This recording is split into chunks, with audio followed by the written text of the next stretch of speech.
Say hi to Kady. Kady. Class is as enthusiastic as ever.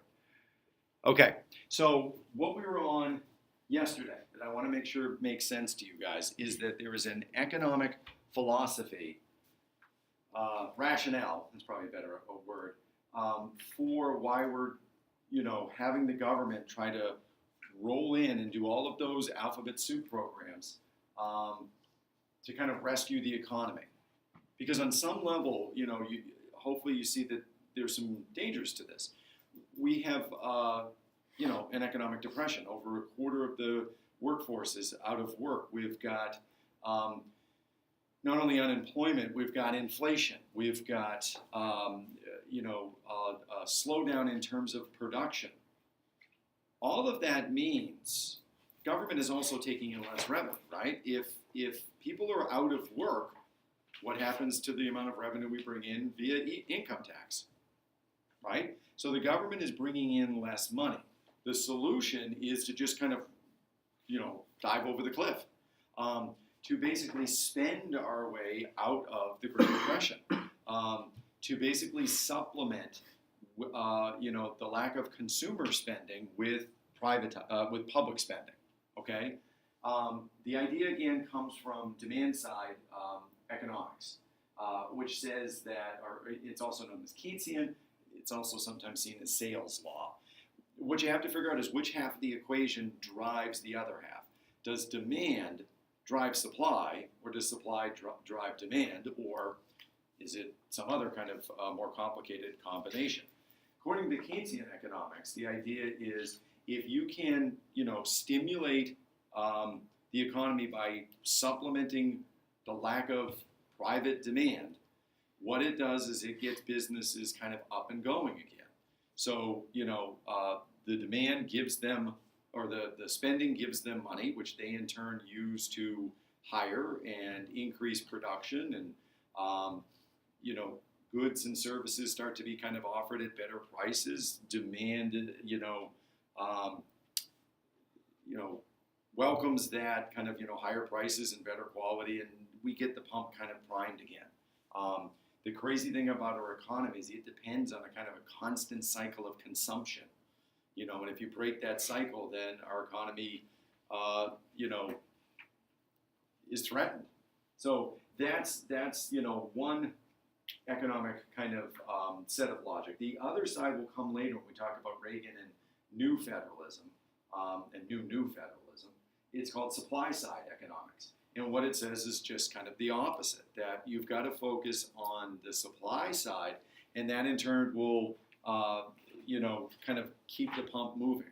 What it says is give companies tax breaks and financial incentives to kind of grow and expand and hire, make it easier for businesses to conduct business with less regulation. And they will, put out the good. They'll put out the goods that are cheap. They will hire more that way, and they'll make the demand side. If they're hiring more, people have more money in their pockets. If they're putting out the cheaper goods, people are spending less, and able to buy more, and it will prime the kind of the pump from the other side.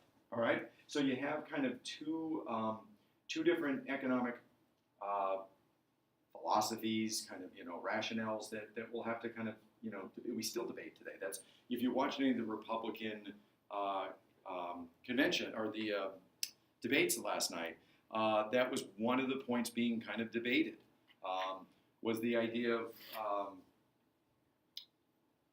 Ben Carson, who has talked about like a 10% flat tax, and Kasich from Ohio talked about that's not how you're going to fix the economy. And he said, kind of, almost verbatim, it's about supply side economics. It's about tax breaks and less regulation and giving incentives to small business. So you're going to see in the debates, we're still kind of debating this stuff, right? Okay. So the other thing I'm going to just kind of put in the back of your head is that this supply side, demand side economics is about increasing production. It's about combating unemployment. It's about driving up kind of, consumption. That's separate from inflation. Inflation is almost a secondary problem that we have to figure out what to do with.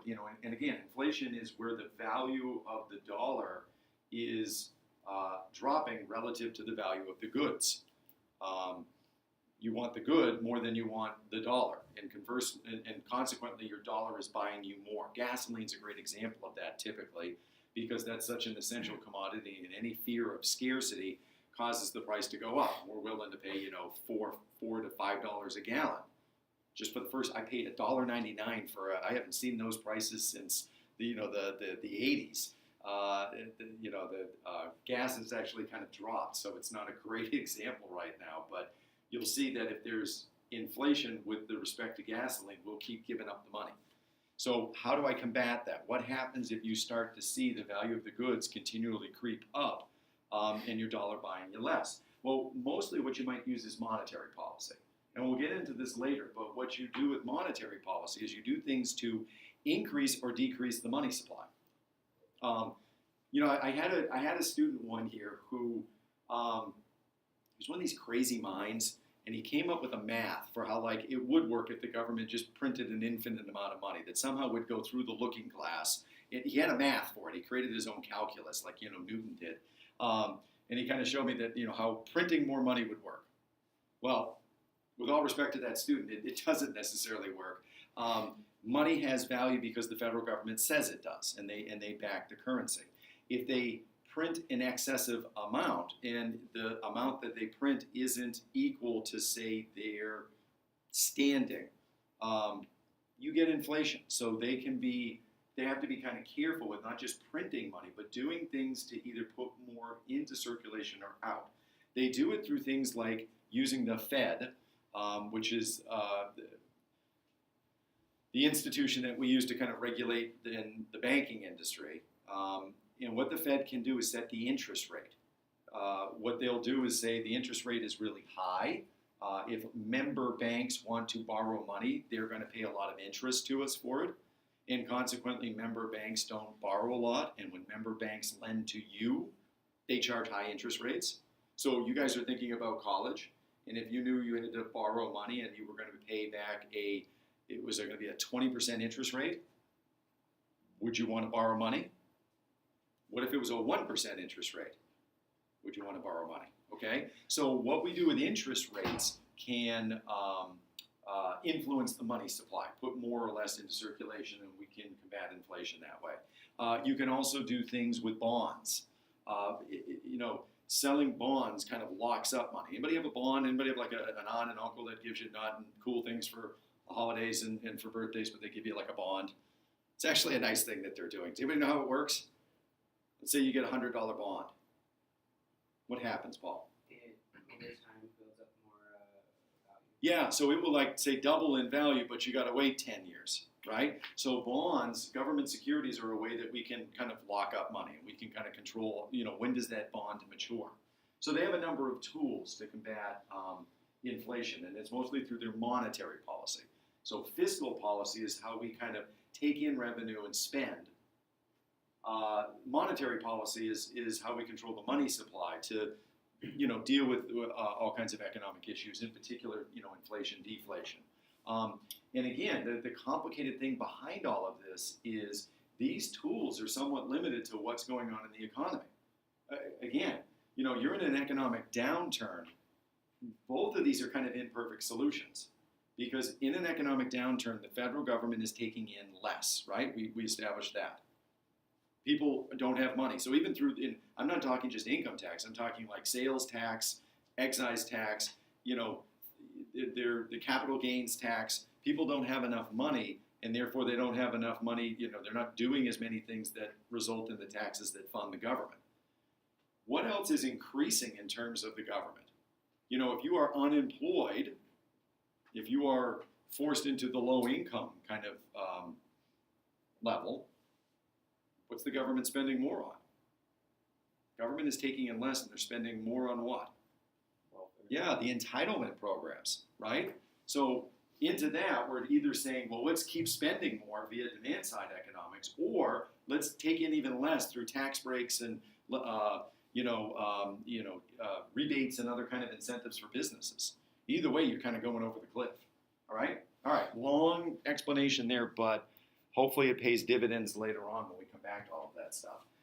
Certainly not going to go through all of this. I hope your history classes did it. I hope your terminology work did it. At a minimum, you ought to be able to, kind of have at minimum one, ideally three kind of exemplars, especially maybe for, testing with Mr. Hastings.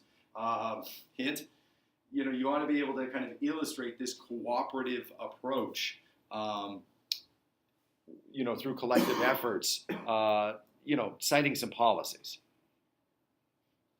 What I do want you to see, too, is that there's a distinction between efforts to combat the Depression and efforts to deal with World War II. FDR had two major issues on his hands, right? So, again, doing that distinction and figuring out where we're regulating industry to meet wartime needs is a good skill set to have. Now, when we look at this, again, actually, let me do this first. When we look at this again, it's a cooperative kind of approach. It was initially, remember we said, stymied by the Supreme Court. These are unusual powers that FDR is claiming by some measures. The court initially will not agree with this kind of, reach of executive power. And again, the video I'll show you later on does a pretty good job of covering why. FDR, again, looking to pull every lever because of the magnitude of the problem, does the kind of breathtaking threat of threatening to pack the court. There's no constitutional restrictions on that. If you guys won't let my policies kind of go through, if you think that's an overreach of the federal government, then I'm going to change the composition of the court by increasing members and putting the more liberal justices on that I want. That threat got the court to kind of adjust its rulings. The court is autonomous. It is independent, but it's not immune from outside pressure. So, a great example of this is they have passed a number of rulings that have kind of hamstrung campaign finance reform.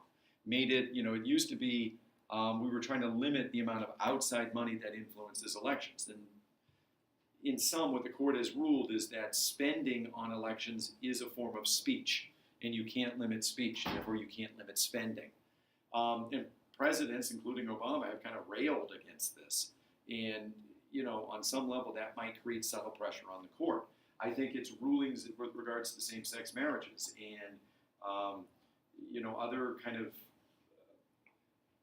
progressive rulings is because of outside pressure. So don't think of them as immune, and that's a great example of how subtle outside pressure can influence them, right? All right, so what I wanted to get to, though, was the sun. And what I want you guys to see is that phrase in particular. When you're talking about FDR, if I ask you about his significance, if I ask you about creative or cooperative federalism,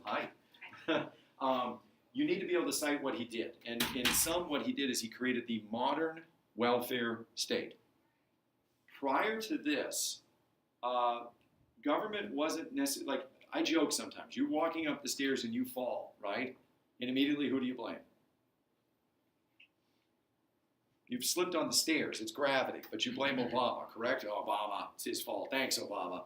You're mad at the government for things when they don't go well. Someone should, make the school system better. Someone should fix these roads. I don't have a job. It's the government's fault. Well, a lot of that, attitude of looking to government for everything and anything is kind of a product of its expansion that starts here. So that's what I mean by the modern welfare state. We began to expect the federal government to kind of meet all of our needs, to provide for, us doing well. You hear the welfare.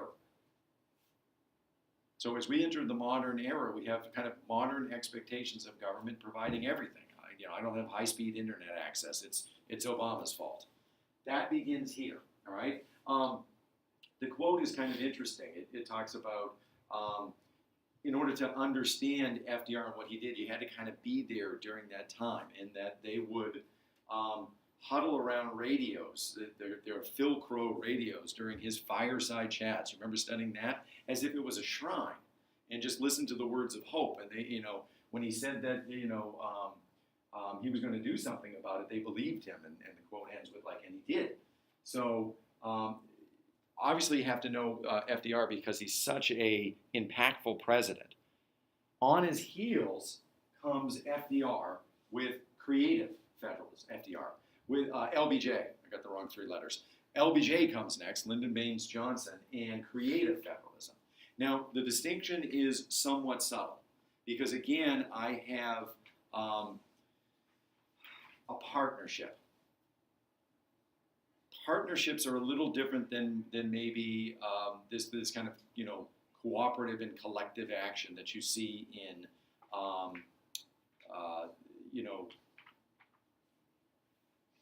FDR's version of federalism. When, we look at marble cake federalism. Partnership might be, you and I are working this together, but partners are not always equal. You know that from group projects, right? Partners may not always be equal. What partnership also suggests is I'm looking for anybody to team up with. So what we see is a more kind of creative approach to solving problems. FDR is looking to, LBJ is looking to reach out to almost any kind of group. It's not just states. It could be localities. It could be private sector groups. And he's looking to address, in part, the aspects that FDR didn't cover. We have the welfare, the modern welfare state that's mainly looking at your economic well-being. What ultimately LBJ is trying to do via his Great Society program, that's, we've got FDR in the New Deal, we've got LBJ in the Great Society program, is he's looking to take on not just economics, not just poverty, but racial inequality and the ills associated with urbanization. Living in cities is not a problem, but cities, because of economics, because of racial balance, you're going to see ills with living in cities. And so he believes, he's kind of inspired by FDR, that we can be this modern welfare state that provides not only for economics, but for all things. And if you know anything about LBJ, he'll twist some arms in the process. I'm going to show you, anybody ever seen the great lean-ins that he does? There's these great photos of him just like that far away from someone he's talking to. He's like 6'4", and he towers over most people, and he literally goes on his tiptoes and gets that close to them. You're going to read about some things about LBJ. Why not? We're on tape. He had a habit of walking and talking with somebody and then proceeding into the bathroom and using a stall and proceeding to continue with the meeting. Do you think he's asserting his kind of dominance in that sense by doing that? You will read about ways that he arm twisted. He was he learned his skills in Congress and he applies them as president. So when we talk about the Great Society, I want you to see the little bit of arm twisting that goes on, okay? And again, with the New Deal, we had the 3 kind of R's. With Great Society, make sure you remember those 3 that are underlined, okay? So to look at those Great Society programs, again, there's a ton, and I won't look at all of them. You're going to want to be able, just like with the New Deal, you're going to be wanting to be able to cite a series of programs. Civil Rights Act would be the most obvious. That's under LBJ and creative federalism. What we're doing here is we're outlawing segregation in public accommodations. So, any public facility, you can't have segregated facilities. I mean, this is after Brown v. Board. This shows you, again, the ineffectiveness of Brown v. Board. If I actually need another piece of legislation to give the federal government tools to go and begin to force public institutions to desegregate. It also outlaws discrimination in employment, education, and voting. So this is the cornerstone one, and we kind of add to it with the subsequent ones. What we don't have in the Civil Rights Act is the idea of, I also want to guarantee everyone equal access to voting. I also want to make sure that everyone has equal access to housing. So we kind of update those. When we look at, the civil rights movements, those would be the acts that we look at, but race and poverty are kind of closely linked. And we have a series of acts that are designed to address problems of poverty. And what happens is, poverty often results in poor education. Poor education results in an inability to pursue higher education and get better jobs, and it becomes cyclical. So we're trying to break that cycle of poverty. The great example I have for you guys, I think I have it open. Well, if I have it open, I'm going to close that down. So, sorry, Kady.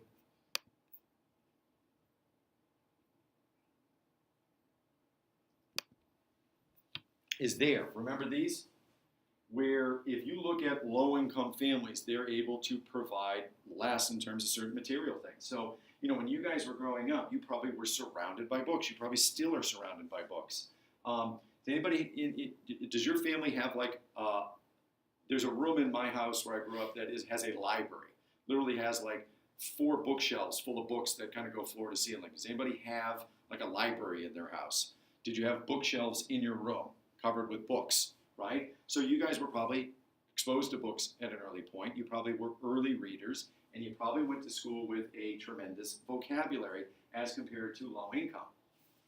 If you walk in with a working vocabulary of 20,000 words versus a low income child who walks in with a working vocabulary of 3,000 words, do you already have an advantage, right? Will that advantage self-perpetuate?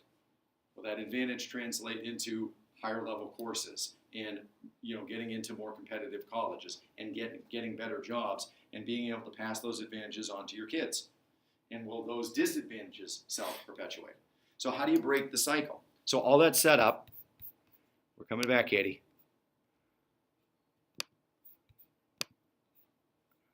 All right, all of that setup is to kind of talk a little bit about Head Start. And you're going to see this is a great example to help illustrate creative federalism. I want to reach out to whatever group or organization is going to help me combat poverty. Head Start is run by nonprofit organizations, local nonprofit organizations. Essentially, they establish themselves we're gonna run early education programs. We're a private nonprofit organization that will run early education programs that will try to eliminate some of the disparity. Most of you probably went to preschool. Did you guys go to preschool? Okay, that's not publicly funded, is it? You had to kind of privately fund that. Kindergarten is where you start getting publicly funded education. So anything before that is privately funded. Let's try to level the playing field by letting low-income families have access to early education to try to improve language skills and get them to the point where they're on an even playing field. And let's do it not using localities, not using the public school system, these nonprofit organizations who, if they run a good program, are recognized by the federal government and receive federal dollars. Do you see how this is kind of the creative approach? All right. We mentioned the other day the Elementary and Secondary Act. What that is, again, is just a broad act that says that the federal government will set educational priorities and then begin to give states incentives to kind of meet those national priorities. What it basically looks for is what is being neglected in education in a number of states, and how do I get them to address those issues? So again, that's where with No Child Left Behind, we got the idea of standardized kind of curriculum and standardized tests and monitoring schools to make sure they're making adequately yearly progress. The Elementary and Secondary Education Act is, again, an example of creative federalism because it's just kind of broad and open. And it says the federal government will set priorities based on state deficiencies. And it has a timetable, a window, and then presidents update it. So what we're talking about right now is Common Core and whether or not those are the right 21st century skill sets that should students be reading more kind of primary source documents and should it be about critical thinking as opposed to AMCAS, which is about content recall, right? So each president gets to kind of update this and implement it. But again, what happens is there's strings attached. There are financial incentives and disincentives to kind of do what the federal government is talking about. Major ones that you ought to know with LBJ is Medicaid and Medicare, right? Because of the expense that, these are big drivers of our economy today. These are,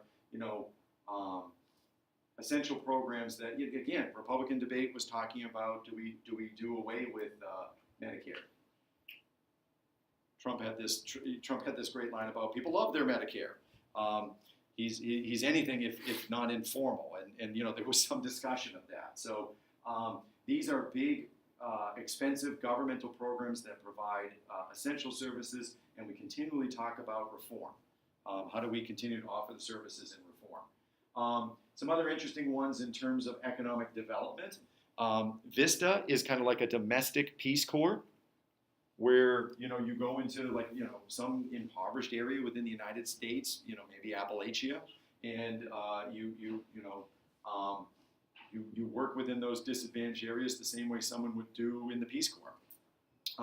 Legal services I like to focus on because this, I think this helps you tap into what you think the role of government is and how far it should go in providing equity.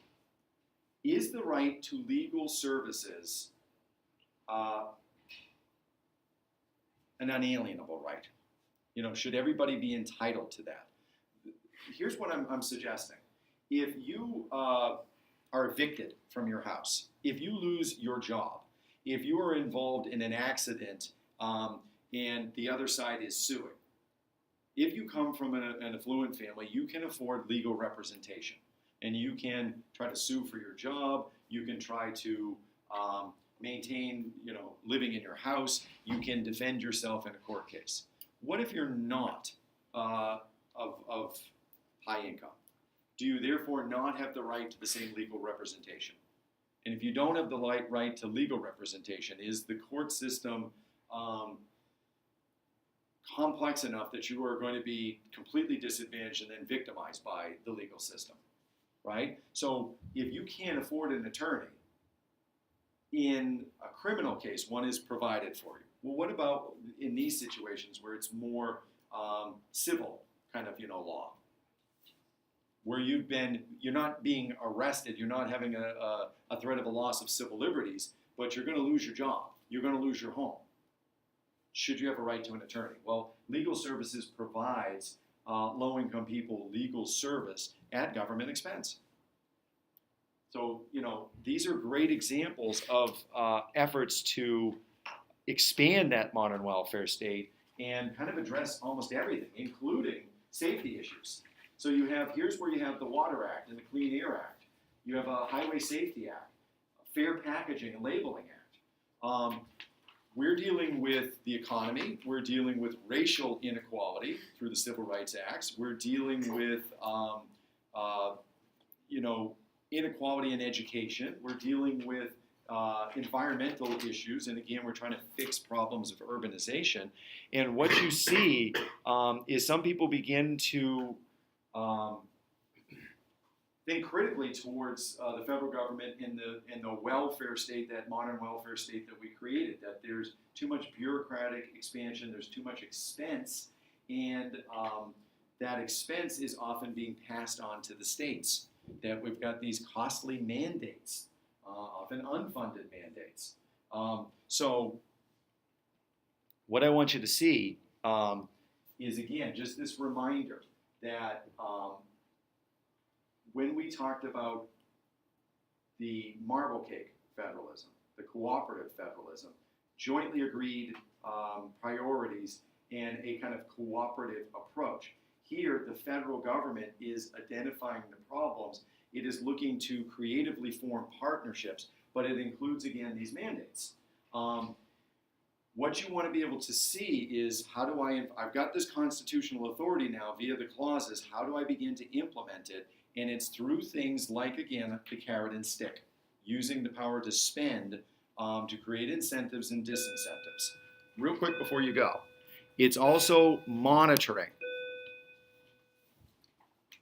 Having a governmental agency that can monitor, and then if Missouri doesn't fix its policing, based on this report that gets publicized, I'm bringing suit. People will have to meet civil charges, and if applicable, criminal. Well, Okay? So remind me we're on New Federalism next. Say goodbye to Kady. Kady. Did you hear him, Kady?